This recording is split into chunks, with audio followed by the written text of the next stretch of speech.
Hola, ¿cómo están todos y todas? Este es el 5º episodio de Venus en Fílmico, un podcast donde tratamos de alquimizar los productos culturales con el esoterismo. Mi nombre es Elian Aguilar, me pueden encontrar como @aguilar.elian en Instagram. Y enfrente tengo a la señorita Carolina Marengui, más conocida como Venus en Fuego, @venus.en.fuego. Olis. Oli, oli. ¿Cómo va? Muy bien. Estamos preparados, estamos listos en este 5º episodio para hablar de una saga bastante cercana, porque terminamos de ver su segunda parte hace muy poquito en IMAX, y en esta lógica con la que preparamos los podcasts, medio como que en este caso fue como que quiero hablar de Dune. A ver, Caro, ¿qué podemos meterle esotérico a todo esto? Porque quiero hablar de Dune. Y ahí nos dimos cuenta que esta saga tiene muchísimas aristas para tratar, así que hoy vamos a tratar una en particular. ¿Y cuál sería esa arista?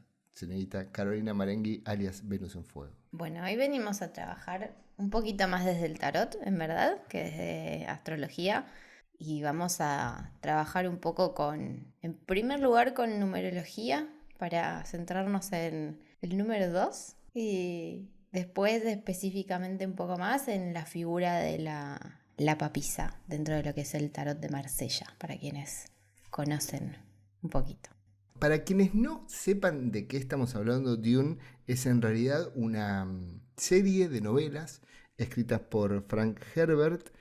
Este buen hombre, fue coetario de, por ejemplo, Tolkien, y fue el papá de grandes sagas como el caso de Star Wars. Nosotros vamos a ver, a medida que avancemos un poco, que George Lucas, que siempre fue muy pillo, lo hablamos un poquito en el podcast sobre el camino de Anakin Skywalker, siempre supo robar donde tenía que robar. Porque sabemos que el arte no es que aparece de la nada. El arte es todo el tiempo estamos copiando cosas que alguien ya hizo. Porque somos muchas personas en el mundo, hay una suerte de inconsciente colectivo que nos circunda, una energía invisible que nos conecta a todos. Y lo importante de eso es quién es lo suficientemente inteligente como para robar sin copiar descaradamente. George Lucas, por su timing, logró adelantar conceptos de Dune en su Star Wars, que años después fue, pero esto ya estaba en Dune, y sí, no importa, bueno, son cosas distintas. Esta novela, la primera, la que adaptó Denis Villeneuve en parte 1 y parte 2, corresponde a la novela de Dune.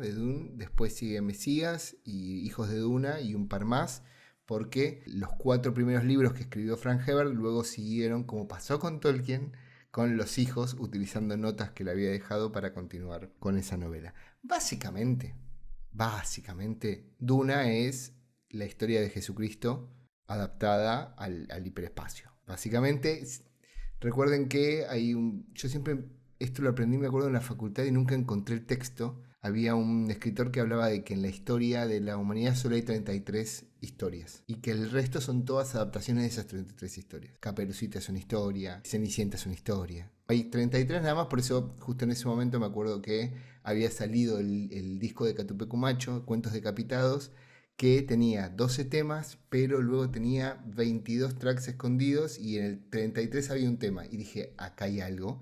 Acá debe haber algo de esto, de que esta persona conoce esa teoría. Entonces acá lo que tenemos es básicamente la historia del elegido, que otras personas dirán es Skywalker, otras personas dirán es Aragorn Elendil. Cada persona va a tomar... Harry Potter, claro, cada persona va a tomar al elegido desde la dinámica narrativa que guste. Lo que tiene la novela de Frank Herbert y que tan bien adaptó Denis Villeneuve en esta película es una capacidad de engrosar ese concepto que ya es súper trabajado y que ya lo vimos en todos lados a una épica universal gigantesca. Esta historia de un Mesías que llega resistido por una parte de una sociedad y esperado por otra, no está metido dentro de una dinámica de Judea. Esto es parte de un entramado de un universo gigantesco con muchísimos planetas, muchísimas casas, muchísimas estructuras sociopolíticas diversas, y en el medio de todo eso la especia que forma parte de el conflicto, que forma parte de la razón que pone en movimiento todo este tema. Porque no es simplemente la historia, repito, de una persona queriendo tomar su lugar como el Mesías, como el elegido, como el que viene a cambiar de cuajo las cosas, sino que todo eso se enmarca en una gran lucha geopolítica, financiera y económica de un país devastado. Tiene mucho de bioterrorismo también la película, pero es un país devastado, un planeta devastado, con una guerra de guerrillas, porque en su superficie, en la mayoría de superficie, hay un material muy bueno para la geopolítica, porque la especia es el material con la que se hacen los viajes interespaciales. Los navegantes es un concepto que en las películas no se vio todavía, me imagino que en la tercera película se va a ver, que son como una suerte de evolucionados humanos que usan la especia. La especia es este material que te permite tener visiones del futuro. Entonces, tomando la especia, ellos pueden saber a dónde van a llegar. Ellos son prescientes, se llama, que son personas que pueden ver el futuro. Utilizando la especia, pueden ver que van a ir del punto A al B sin tener ningún problema. Viajando interespacialmente, que es un problema porque vos te puedes encontrar con cualquier cosa en el espacio. Entonces la especie sube para eso. Pero además, como conté, la especie tiene capacidades psicoactivas que permite que uno tenga visiones, sensaciones o lo que sea. Por tanto, se utiliza para un montón de cosas. Está en un lugar absolutamente desértico. ¿Qué importan las personas que viven ahí? Hay que hacer extractivismo. Vamos a buscarlo.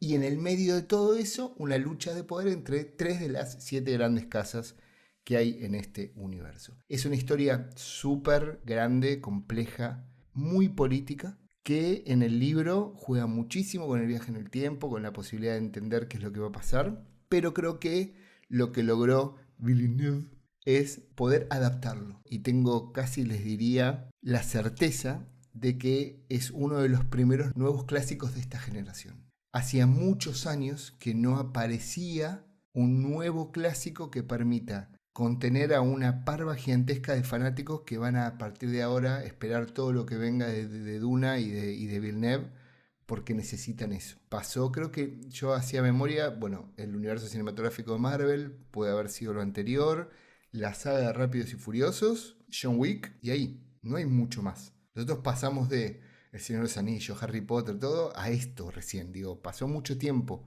a tener una buena saga. Pero como les decía la señorita Carolina Marenghi, vamos a hablar de la figura femenina. Porque a pesar de que el héroe es masculino, Paul Atreides, hijo de Leto Atreides, la cabeza de la familia Atreides, en realidad es una marioneta. Básicamente es el pobre boludo, es una marioneta absoluta de su madre, Jessica, que forma parte de la hermandad Bene Gesserit o Gesserit, que es una suerte, son las brujas de este universo y son las dueñas del pabellón, ¿no? Sí, 100%. Sí, pero decirle marioneta me parece que es un montón igual. No, pero ¿no te parece que lo que estamos viendo todo el tiempo es él siendo controlado por los designios de su madre? Me parece que es un entretejido que arranca muy así, pero que creo que le empieza a tener un poquito más de individualidad hacia la segunda película. Es cierto que es una marioneta deseada, pero forma parte de algo más. Primero quiero que me cuentes por qué hay un número 2 en un tarot. ¿Por qué hay un número 2? Porque el tarot, un poco como contamos desde la astrología, hablamos de un camino, una suerte de circuito que en el caso del tarot arranca en el número 1 y continúa dentro de lo que llamamos arcanos mayores hasta el número 22. Entonces el 2, nosotros venimos un poco de haber hablado de Aries como momento 1 dentro del zodíaco. Bueno, tenemos el momento 1 del tarot, que sería el momento del mago, y el momento número 2, que es el momento de la papisa, esta figura que trajimos hace un ratito, una figura femenina. A quienes les interese pueden googlear para que esto sea un poco más visual, pero tenemos una señora cubierta entre ropas, de cara muy, muy blanca, mirando un libro, que porta una gran sabiduría y que ya desde lo visual vemos más algo que está hacia adentro, porque está muy cubierta, no hay mucho por ver afuera, sino que es más como el mundo interno, y está como incubando algo, ¿no? Hay algo de misterio en esta carta, en esto que visualmente estamos viendo, que no sabemos, ¿no? Que se oculta debajo de las ropas. Entonces este momento 2 es como después de un momento iniciático del 1 que arranca a lo ariano, que avanza hacia un lugar, el momento 2 frena y se vuelve hacia adentro para incubar, para todo ese pulso de arranque poder contener y volcarlo hacia adentro para gestar otra cosa, ¿no? Para que no sea como este impulso descontrolado de alguna manera y que tenga un fin, tenga un momento de como de espera, como cuando uno siembra, ¿no? El momento después de que uno pone la semilla, bueno, ahora hay que esperar, hay que regar y hay que esperar. Entonces este estadio 2 nosotros desde el tarot lo asociamos a una figura más femenina, no mujer, sino femenina. ¿Y por qué haces esa salvedad? Porque tendemos a relacionar mujer y femenino como lo mismo, si bien la película de alguna manera, la figura de Jessica es una mujer y todas las quienes son parte de las Bene Gesserit están dentro de un clan femenino, Paul bien podría ser una suerte de integración, que vamos viendo un desarrollo mucho más femenino y masculino en él, como estas dos fuerzas opuestas, una activa que es hacia afuera, que podemos decir es como esta caracterización de él como el Mesías o el líder, Lisan ¿no? Al-Gaib. Como el Lisan Al-Gaib es la parte masculina o activa que puede estar en cualquiera de nosotros o nosotras, como justamente, ¿no? Eso que mostramos hacia afuera, esas ganas, ese poder, eso que uno manifiesta como expresamente hacia afuera. Y después todo el mundo femenino lo llamamos al mundo interno. Hay una gran parte de esta película que es el recorte que venimos a traer nosotros hoy, que tiene que ver con lo que no se ve para el resto del pueblo. Todo lo que están tejiendo estas mujeres de alguna manera tiene que ver con este arquetipo de la papisa o de la suma sacerdotisa, también lo pueden encontrar, y con este número 2 también dentro del tarot. Tuve que buscar el nombre porque es muy difícil de recordar. Las Bene Gesserit están buscando el Kwisatz Haderach, que es esta figura masculina que pueda tener los poderes de las Bene Gesserit. Uh-huh. El poder, en lo que se cuenta acá, está dado por el tema de la voz. Yo siempre, que es algo que hablamos también por fuera, siempre sentí que Herbert logró, a diferencia de Tolkien, que Tolkien lo tiene súper mal trabajado, una lectura bastante feminista en esta épica de ciencia ficción. ¿Por qué? Primero, las mujeres básicamente son las que controlan todo, ¿no? Pero lo hacen a través de la voz, a través de brujas que por toda su historia fueron acalladas, fueron quemadas, fueron dejadas de lado. Su poder es poder hablar, su poder es usar la voz. Uh-huh. Bueno, después ese poder hace que ellas pueden hacer que la otra persona haga lo que ellas quieren con la voz, pero digo, en términos de idea, de concepto, es súper feminista, salvo la mujer de Aragorn, digo, Arwen en el Señor de los Anillos, casi no hay personajes femeninos fuertes en toda la obra de Tolkien. Uh-huh. Digo, hay un poco de eso, ¿no? Sí, recontra, me parece que sí, y que está mucho más explotado, me parece, de cara a la segunda película, donde hasta qué nivel de spoiler vamos a ir, ¿no? Pero tenemos una gran escena donde hay muchas mujeres reunidas en una cueva para hacer una suerte de pasaje, de rito de pasaje, ¿no? Desde una papisa, podríamos decir, hacia la otra. Y hay una transmisión de conocimiento que sucede entre una y la otra, donde están todas literalmente en una cueva. De nuevo, volvemos como a esta imagen de no es algo que se vea a la luz del día, ni que todos puedan ver tampoco, ¿no? Es algo que queda exclusivo para un grupo seleccionado, en este caso de mujeres o de personas que están manejando la energía femenina y visualizado o materializado a través del agua. Que digo, es el elemento donde acá, digo, desde el tarot, incluso desde la astrología, que trabaja la feminidad y que trabaja la manipulación también. Ahora podemos hablar un poco de eso, más desde lo astrológico incluso, de esto, ¿no? Desde lo subterráneo, lo que sucede y que no vemos. Y a mí lo de la voz me parece muy interesante como la manera de unir los dos mundos. El momento de la expresión es un movimiento activo en verdad, ¿no? Porque acá la voz es como exterior, no es una voz solo que resuena hacia los adentros de la persona, sino que el momento de exteriorizarlo es un principio activo. Entonces ahí es como una suerte de poder condensar ambos mundos y que Paul aparece como la gran figura de que ya físicamente, ¿no? Digo, Timothy en este personaje es muy particular y está muy bien elegido, me parece, para el rol que Timo- le ha sido designado. Timothée Chalamet, decís que tiene rasgos femeninos, de alguna Digo manera. que tiene rasgos delicados, que no eligieron un Bruce Willis para ser Mm, de Paul, de alguna manera. Y que eso sí, tiene su significancia también para mí. claro, sí. Ahí yo te escucho y me surgen cosas porque no sabía que lo más acuoso tiene que ver con lo femenino. Y en este caso hay una cosa de juego entre el fuego y el agua, ¿no? El fuego como lo masculino, acá personificado en lo bélico, en la batalla y todo, y cómo lo circunda, ¿no? Lo que tiene que ver con las brujas y el agua, y como ese yin y yang es como que se genera todo, ¿no? Por supuesto. Bueno, ahí desde los elementos ya es súper importante o es interesante hacer la distinción, ¿no? Tenemos 4 elementos donde fuego y aire son los activos. Fuego desde la guerra, podemos verlo. Aire desde las ideas. Digo, el debate de las ideas siempre ha sido más terreno de lo masculino. Podemos traerlo como hombres, pero es un terreno de principio activo. Y siempre la tierra y el agua son los principios femeninos o son los elementos femeninos. El agua porque trabaja justamente esto que decimos, ¿no? Tiene que ver con el pasado, con las emociones, con esto subterráneo que de alguna manera no vemos y que se va adaptando. Y la tierra que literalmente es penetrada, ya sea para plantar una semilla, para clavar una bandera, para lo que sea, la tierra recibe y es receptiva siempre.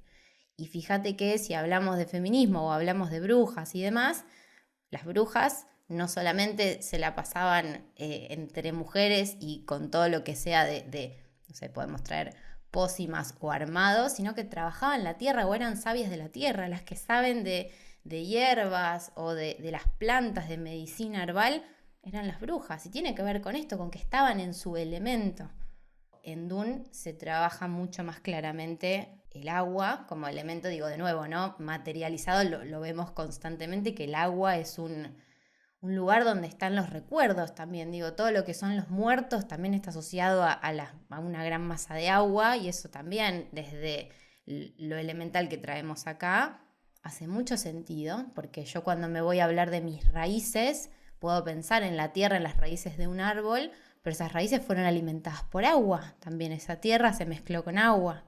Entonces, digo, ahí tenemos mucha información. Claro, la generadora de vida, básicamente. Claro, claro, y el aire y el fuego vienen después, ¿no? Son visibles y vienen después. Ahí vuelvo a la figura del director, porque desde la adaptación, el mismo concepto de adaptación es complejo, es complicado. Los dispositivos son diferentes. Duna ya tuvo, no digo Dune porque me molesta hablar en inglés poniendo el tono, entonces Dune, no, Duna, voy a decirlo así. Ya tuvo una adaptación de parte de David Lynch, un director que era su tercer trabajo, pero tenía una visión muy particular y no la pudo llevar a cabo como debía. De vuelta, siempre decimos lo mismo, es todo absolutamente subjetivo, el arte es subjetivo. Que él haya renegado de esa película y que la mayoría de gente no le haya gustado significa que había algo fallido. Después se puede entender por qué sí, por qué no, pero había algo fallido. Para mí, ese fallido tiene que ver con la incapacidad, no peyorativamente, de poder llevar la información de un dispositivo literario tan amplio a una película de 2 horas. Peter Jackson con El Señor de los Anillos entendió que no se podía. Entonces él dijo, yo si no hago 3 películas, una por cada libro, no cuenten conmigo. Después se contradijo consigo mismo porque de un solo libro hizo 3 películas y hizo una cagada que se llama El Hobbit. Pero Villeneuve, que ya tenía su, vamos a decir, quintita alquilada con Hollywood, porque había logrado convertirse en un autor convocante. Arrival es una película, para mí es una película perfecta, para nosotros dos es algo que puede llegar a ser una película para hablar, pero que logra a través de un género súper comercial como es la ciencia ficción, hacer otra cosa. Hay extraterrestres, sí, hay naves espaciales, sí, hay planos impresionantes, sí, pero es un tratado sobre lingüística. Evidentemente había un germen de amor por la novela de Harvard, porque si en Arrival el lenguaje y los viajes en el tiempo están de alguna manera relacionados, volvemos a lo que sucede acá en Duna. Todo lo que pasa en estas dos películas, en la parte 1 y en la parte 2, que como contaba, agarran solo el primer libro, es que no agarran todo el primer libro. Eligen cuáles son los puntos nodales de ese conflicto para poder contar una historia audiovisual. Y luego, lo más difícil de una adaptación es lograr limpiar la grasa para poder meter la marca autoral. Porque de vuelta, el que está contando esa historia es un director con sus propios modos de ver el mundo, con sus propios clichés, y que ante una obra tan fuerte, tan grande, tan come hombres, tranquilamente podría quedar reducido a simplemente reproducir eso que está viendo y perder su marco autoral. Villeneuve no lo hace. Vos estás viendo una película de Villeneuve. Los planos, la música de Hans Zimmer es de otro nivel. Simplemente escuchar la música ya te pone nervioso. Viste que es como una cosa medio tensionante. Pero los tipos de plano, tiempos actorales, las miradas, lo no dicho, forma parte del ADN de Villeneuve. Y no solo logra traer su propio marco autoral, sino que convertir una obra seminal de la ciencia ficción necesaria para los amantes de este género en algo popular. Logró llenar salas de cine con esta película. Y de vuelta, Duna, parte 1 y parte 2, no son películas pasatistas. No son las películas de Marvel. No estoy denostando las películas de Marvel, son otro tipo de consumo. Pero acá te metes con otra cosa. Y que nosotros hayamos elegido solo el tema femenino para traer de esta obra es porque nos tuvimos que regular de la cantidad de lecturas que tiene la película. O sea, es algo más que eso. Lo que nosotros decimos es que en este universo las que controlan son las mujeres. ¿Qué pasa con esas figuras en el tarot con la papisa?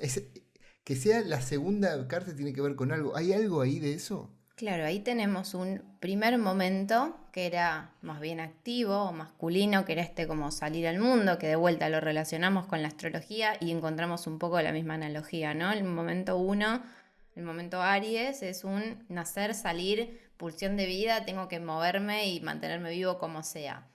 El momento 2 es un momento de frenar, de parar, de ir hacia adentro, de no estar en movimiento, de estar en contemplación, de estar en silencio. El momento del invierno, podríamos decir de alguna manera, ¿no? Donde nos quedamos en casa, no salimos tanto, estamos un poco más tristes o más melancólicos, recordando el pasado, recordando momentos lindos de cuando salíamos al mundo y ahora estamos en un momento de reclusión. Entonces el momento 2, de alguna manera, asociado a estas mujeres, no solo porque, de nuevo, hay una cuestión del femenino, sino también hay algo del misterio. Y acá es donde me gusta involucrar a las aguas dentro de la astrología.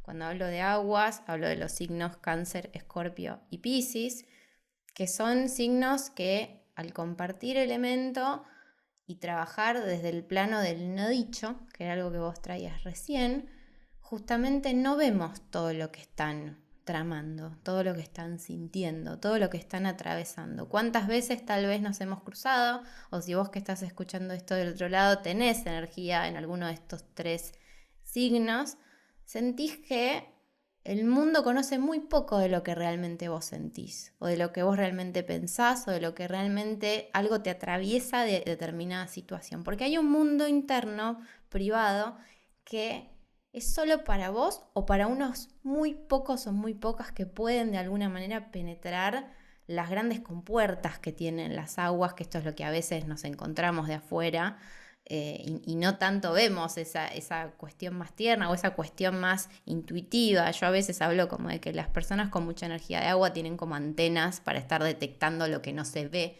Y lo que para otros puede pasar muy por alto, tienen un olfato determinado para entender situaciones o leer situaciones mucho más rápido que signos de fuego o de aire. Y de alguna manera estas mujeres acá en Duna están constantemente trabajando sobre lo subterráneo, en lo no dicho, el pasado. Traen en la segunda película este concepto de arrastramos lo que la papisa actual o la reverenda madre. La reverenda madre actual en términos de la película conoce y sabe, lo heredó del anterior. Entonces hay un término acá de la fusión que sucede con las aguas, donde confundimos lo que es propio y lo que es de los demás, que es clarísimo, ¿no? Porque esta figura de la reverenda madre, que si la googlean o si la han visto, por favor, y después googlean a la papisa, son iguales, tienen toda la historia de las antecesoras, tienen a todas sus ancestras de alguna manera ahora en su propio cuerpo, ¿no? Y el momento del rito de pasaje es tremendo de ver, porque es ahora yo ya no soy yo misma, he perdido mi individualidad porque contengo a todas las anteriores. Bueno, el Quiz and Drag tiene que ver con eso, con que ahora sumar todas las memorias masculinas junto a las femeninas en una sola persona. Y es a nivel histórico un montón. Por eso también, digo, desde lo astrológico muchas veces asociamos a estos 3 signos de agua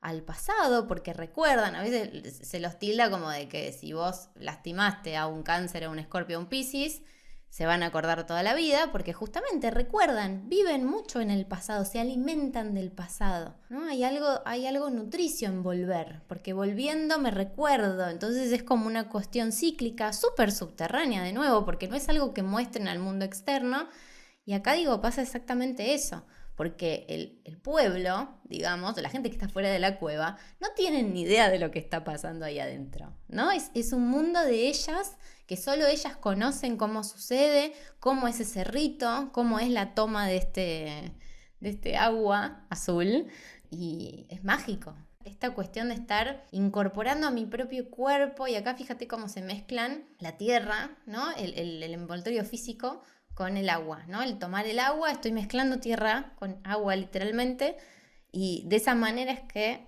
envuelvo a mi propio cuerpo en toda esa historia, que bien es la historia del clan, de alguna manera, de estas mujeres, o bien es también la historia de esa tierra, porque estos gusanos que andan por todo el desierto también llevan la historia de lo que fue pasando por ahí.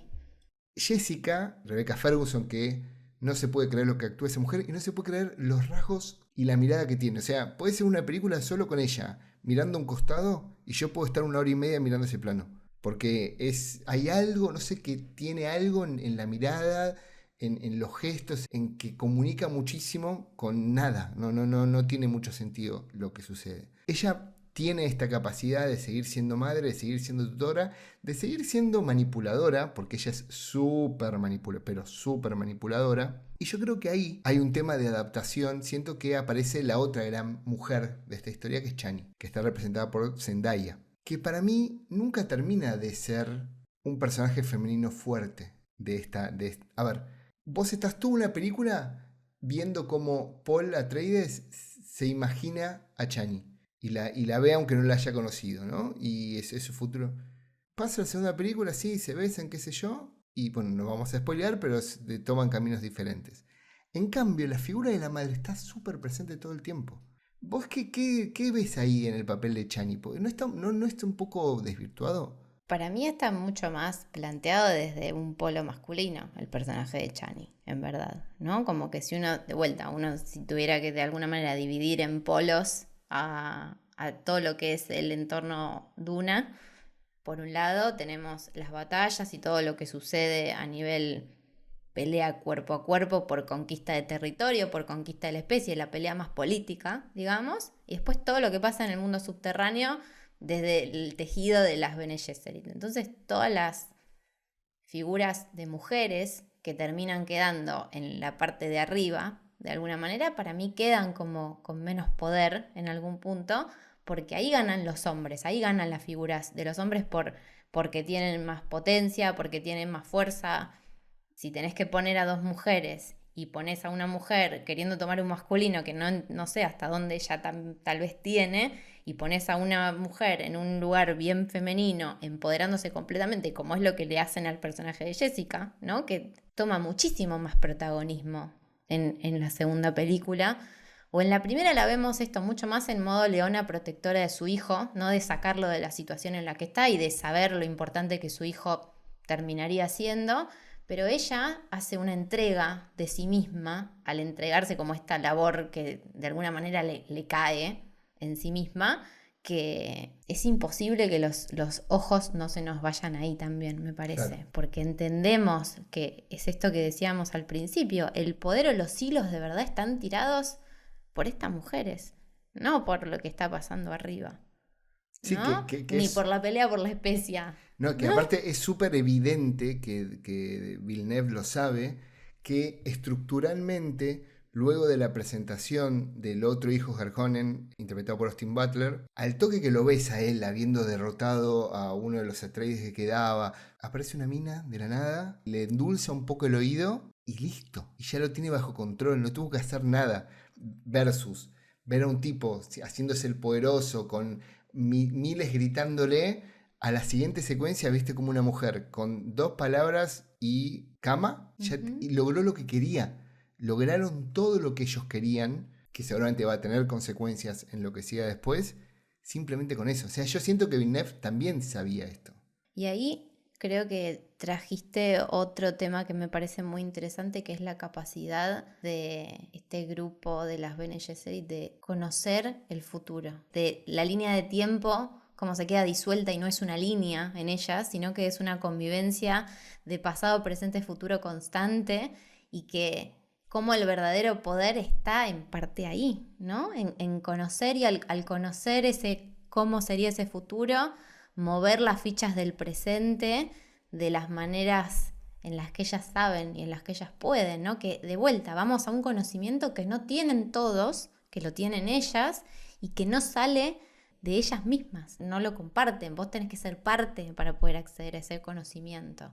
Y lo que cambia el curso de la historia, o estos personajes que tal vez parecen súper fuertes o que pueden destruir a cuchillazos a 4 tipos en 2 minutos, cae en la manipulación, otra temática muy interesante del agua dentro de la astrología, en un segundo. Es súper interesante eso, y de vuelta te lleva a los ojos a que el director, me parece, ¿no?, quiso realmente poner el foco acá. Sí, que además el combustible que ya tiene la obra de Herbert es que es en un mundo súper automatizado, súper moderno en términos de tecnología, las que tienen el poder son las personas que conectan con lo más primitivo, con lo que no está documentado y con lo que, como pasa con Fahrenheit, solo pueden pasar del boca a boca. Está bien que Villeneuve supo tomar, vuelvo a la idea de un director sabiendo qué elementos agarrar para adaptar a la historia que él quiere contar. Obviamente esto no es Duna. Duna es un libro que vos cuando lo leas, habiendo visto la película, vas a tener las caras de los personajes ahora, como si yo tuve la fortuna de leer a Tolkien antes y Aragorn no era así. Yo me había imaginado a otro Aragorn, porque uno le pone una cara y tiene sensaciones y sentimientos con ese libro. Eso es una forma. Esto es una mirada de alguien que vio Dune a su manera. Él sí siento que logró agarrar esto y llevarlo. El otro tema es la figura del eclipse, que está súper presente también. Digo, hay un momento donde empieza la película con un eclipse. Y vos me habías dicho que había una cosa ahí del eclipse entre 2 fuerzas en pugna que podrían mostrar lo mismo de lo femenino y lo masculino. Primero, en esto de la figura del eclipse en la película, aparecen momentos donde se viene una, de alguna manera, ¿no? Es como que si ya te aparece la figura del eclipse, como bueno, viene una. Que esto a mí, yo me río mucho, porque muchas películas usan el recurso de la luna llena, por ejemplo, porque visualmente queda muy lindo, y después no pasa nada, ¿no? Y la figura de la luna llena significa algo, significa un final de ciclo, por ejemplo, ¿no? Llegamos al punto álgido de una situación y ahora todo trae claridad. Por eso la luna está iluminada y trae luz. Ahora, en el momento del eclipse, decimos, ahora que estamos en temporada de eclipses, por ejemplo, decimos que entramos como en un periodo de reajuste de coordenadas, donde tenemos 2 energías que son opuestas complementarias, porque ya hemos hablado en otros episodios de que nunca podemos mirar una energía por sí sola, que está bueno mirar la que está enfrente, que trabaja lo mismo pero desde la vereda opuesta. Entonces, cuando tenemos eclipses, hay una suerte de integración de las 2 caras de la misma moneda, ¿no? Si ahora, por ejemplo, estamos en periodo de eclipses Aries-Libra, tendremos que incorporar o renacer desde nuestra individualidad en algún área de nuestra vida a nivel personal, pero la mirada del otro, cuánto me pesan las influencias de lo que dicen, de lo que hablan, de lo que pueden percibir de mí, también es necesario para armar el rompecabezas completo. Y también, dentro de lo que es Aries Libra, hablamos de una energía, decíamos, más desde el yo o más claramente masculina, y una de Libra que está regida por Venus, que es un planeta femenino receptivo. Si bien Libra, en verdad, como es un signo de aire, es activo, está regido por un planeta femenino, con lo cual ahí tenemos un principio de opuestos complementarios desde el masculino y el femenino. Entonces, volviendo a Dune, la figura de Paul me parece que cataliza de alguna manera esta integración entre los dos polos, ¿no? Esto que un poco decíamos que él desde su propio cuerpo, sus propios rasgos, ¿no? Como que contiene un femenino y un masculino, como que no tiene tantos rasgos capaz de, comillas, hombre. Sí, no es Jason Momoa, que ¿No? aparece en Claro. contraposición en la Por primera ejemplo, no película. es enorme y tiene unos músculos y una barba, no. Tampoco es una mujer. Está como en un intermedio, digamos, ¿no? Hay como un juego muy delicado ahí en su personaje. Sí, es un hijo de la oligarquía también, de los reyes, que esos también no son personas que estén preparadas para la batalla. Por eso él es tan único y especial, porque es un tipo que puede hacer un trabajo político y a la vez salir a batallar como si fuera Vietnam. Porque Claro, básicamente porque tienen las dos cosas. podríamos al principio decir, bueno, seguramente sea un tipo muy mental al final, ¿no? Que generalmente lo mental lo asociamos a cuerpo que no termina importando de alguna manera, entonces es puramente, pero después lo ves al tipo esto, lo ves peleando increíble y no solo por lo ligero liviano, sino que lo ves, perdón el spoiler, dominando un gusano, y digo, eso requiere de fuerza bruta prácticamente, no es solamente estrategia.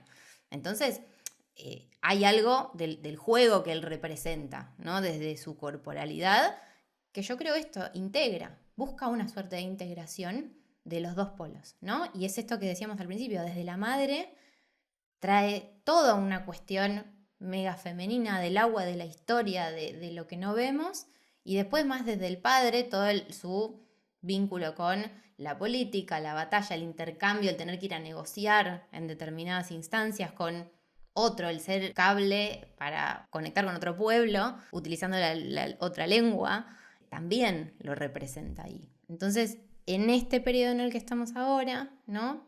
Que es una temporada de eclipses, con el eclipse que es tan importante como figura en esta película, está bueno pensar en esto, que siempre desde lo astrológico hablamos de polos opuestos, nunca estamos hablando de una energía sola, que una energía sola no puede existir per se, necesita mirar la que está enfrente, y en tiempos de eclipses Aries Libra, mi yo o mi individualidad o mis ganas de ir por mi deseo personal no puede completarse, no puede solamente ser en sí misma, sino que necesito tener la mirada del otro, necesito tener el feedback, necesito tener la receptividad de alguien escuchándome y necesito tener comprensión de que existen otros en el mundo y no estoy yo solo. Bueno, acá creo que eso es un poco discutible. Estamos sobreanalizando. Bueno, este es un podcast, gente. Vamos a hacer eso. Pero hay un tema que esa persona, ese feedback que tiene Paul Atreides, viene del lado de Jessica, de su mujer, de su madre, que de alguna manera es su mujer. En la estructura es como la persona que lo acompaña, la persona que lo aconseja. Digo, ante la pérdida del marido, ellos dos formaron una unidad bastante Un conjunta. equipo. Sí, un equipo. Pero ella tiene su propia agenda. Y todo el tiempo vos te das cuenta que ella tiene su propia agenda. Y él, al principio, la sigue al pie de la letra, pero luego se empieza a dar cuenta de que hay algo más. ¿Cómo vos podés ser responsable con vos mismo y tus decisiones teniendo el feedback de una persona que tiene otra búsqueda totalmente diferente? Bueno, pero ahí tenés justamente la pelea de los dos polos. Tenés el baile entre dos, que no siempre es mediar, que no siempre es llegar a un punto intermedio. Me parece que es evidente que el personaje de Paul va creciendo a lo largo de la primera película, que llega a un punto álgido, a un punto luna llena en la segunda, lo mismo que Jessica, y los caminos empiezan como a abrirse a la par de que los dos crecen tanto que los dos ocupan un gran territorio.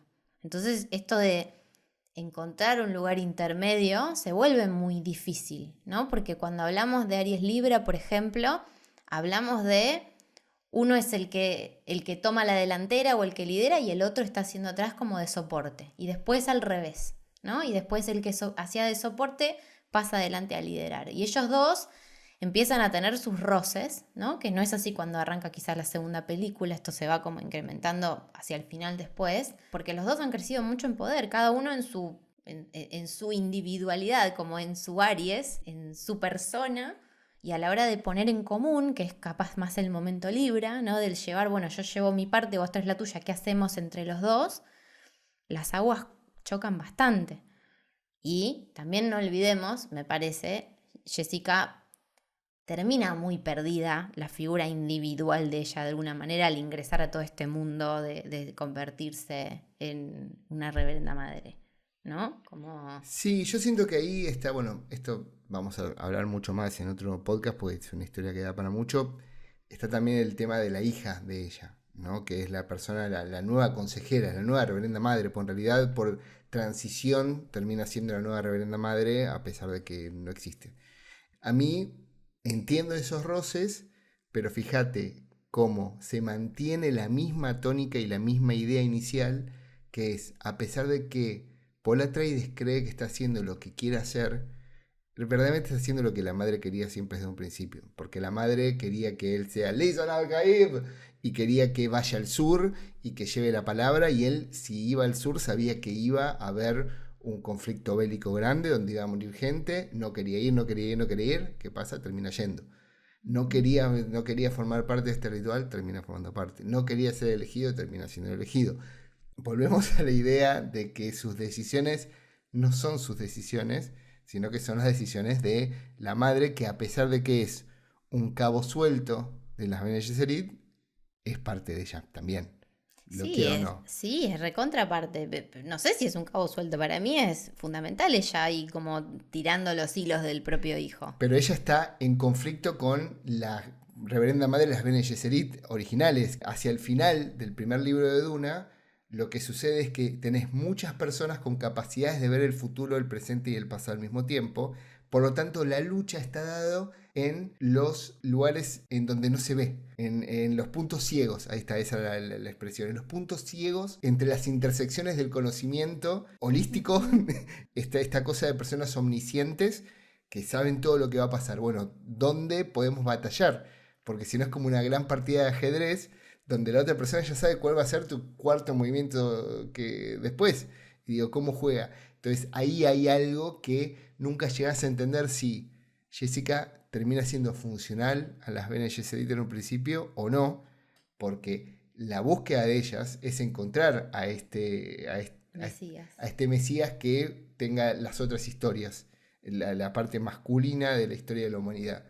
No querían que sea un Atreides.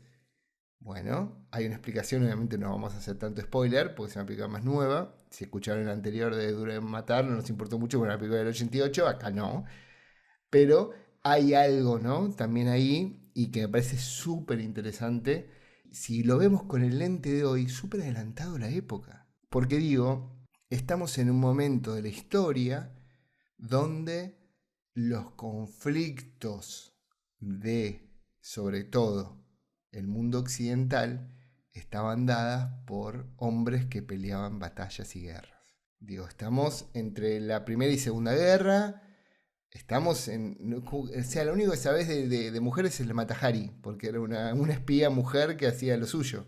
Pero no había...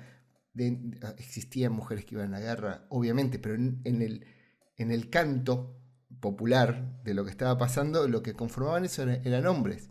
Entonces, lo de Herbert es súper disruptivo para ese momento. ¿Qué más te quedó libre de este tema en particular sobre Duna?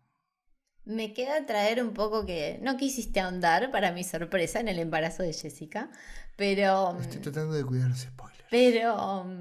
bueno, pero hasta que arranca la película eso lo sabemos. Sí. Bien, entonces, sin ahondar, sin traer más spoilers que eso, sí podemos, de alguna manera, volver a la idea de la papisa como esta figura cubierta y muy parecida en términos de lo que es la película a una reverenda madre, que también decimos que entre esas ropas está incubando algo y tiene un potencial embarazo, podría tener un potencial embarazo. De vuelta volviendo a este estadio 2 dentro de lo que es el tarot, al estar en un momento de quietud y de silencio, de ojo mirando hacia adentro, es un estadio de estar justamente gestando algo, ¿sí? La figura de embarazo, por supuesto, es algo muy gráfico y muy muy evidente, de alguna manera, de la gestación, pero siempre estamos como, estoy preparándome para algo, ¿no? Como algo que todavía no se puede ver, que todavía no puede ver la luz, ¿no? Está como cocinándose de alguna manera y, bueno, la película después hará sus juegos de nuevo entre pasado, presente y futuro, pero como que lo que se está cocinando ahí es muy importante. Y que de alguna manera termina de confirmar la tesis de esto, de que las mujeres dominan el mundo y fin, y no hay otra vuelta. Sí es cierto, volviendo un poco a lo audiovisual, que toda la situación de la hija no nata de Jessica está muchísimo mejor resuelta con la versión de David Lynch. Volvemos a que la versión de David Lynch trataba de... Era una película que en un inicio iban a ser 8 horas, terminaron siendo 5 y terminaron siendo 2 y fue la nada misma, pero era raro porque en el libro la nena que tiene 2 3 años habla como una persona adulta y es como, es difícil. Bueno, Villeneuve de vuelta en una sabia decisión para el verosímil de lo que la gente gusta de la ciencia ficción no tan especulativa, porque no es el gordo que le encanta la ciencia ficción, que está viendo Star Trek, algo fantástico, pero dentro de los límites, dentro de que estemos todos cuidados. Y ahí hay una decisión súper inteligente, que aparte es inteligente a nivel producción, a nivel de poner una cara conocida más, que no vamos a decir más nada, pero que funciona muchísimo. Me gustaría que capaz, si en algún momento volvemos a ahondar, podríamos traer ese tema, porque me parece que sí ahí podríamos volver no tanto al sistema de información de la papisa, sino más al sistema de información de las líneas de la historia, ¿no? Porque ahí entraría también lo de los navegantes y todo esto que no está desarrollado en la adaptación y que estaría bueno por ahí traer. Así que yo, de mi parte, ahora le voy a dejar a Caro, les recomiendo que fuertemente que vean las películas. La primera ya está en HBO Max. Nosotros tuvimos la oportunidad de ver las dos en IMAX y es una experiencia absolutamente devastadora en el buen sentido. Es una película que te agota el cuerpo, que a través de imágenes y sonidos te genera algo corporal. No es muy común que suceda eso. A ver, la primera película es más lenta, sí, pero es lenta por algo que hablamos también en el episodio anterior, que es la única manera de que a vos te importen las cosas es que te den el tiempo suficiente para conocerlas. Si vos conocés el mundo, conocés sus reglas, cuánto más vas a disfrutar lo que sucede después. Cuánto más se disfruta la segunda película cuando Paul Atreides finalmente logra subirse a un gusano, que es algo que todo el mundo esperaba en el final de la primera película. Cuánto más funciona, cuánta más emoción genera, cuánto más sentimiento de crecimiento te produce habiendo visto eso. Cuánto más te duele la muerte de Leto en la primera parte del padre, cuando tuviste casi toda una película con el actor y lo conociste y viste la relación de él con el hijo, y cuánto más se resignifica en la segunda parte. Si nosotros hubiéramos tenido todo esto resumido en una sola película de 3 horas, ponele. Podría haber sido una buena película, pero no hubiera sido una película tan buena como estas dos partes. Es cierto que Villeneuve en ese aspecto es difícil de encarar, sí, si está buscando algo pasatista. Esta no es una película pasatista. Esto no es una no-brainer movie. Esta no es una película que simplemente vas a ir a buscar con pochoclos. Si comes pochoclos las vas a pasar bárbaro igual. Pero no es ese tipo de película. ¿Vos querés dejar algún consejo más sobre Duna, la película? No, que también, que la vean más de una vez para disfrutarla mejor y que se animen a preguntarnos algo también. Está muy bien. Porque acá, digo, no solo preguntas de lo que hablamos, pero también de otros temas a traer, porque como anticipaste al principio, hay muchísimo por seguir hablando de esta peli.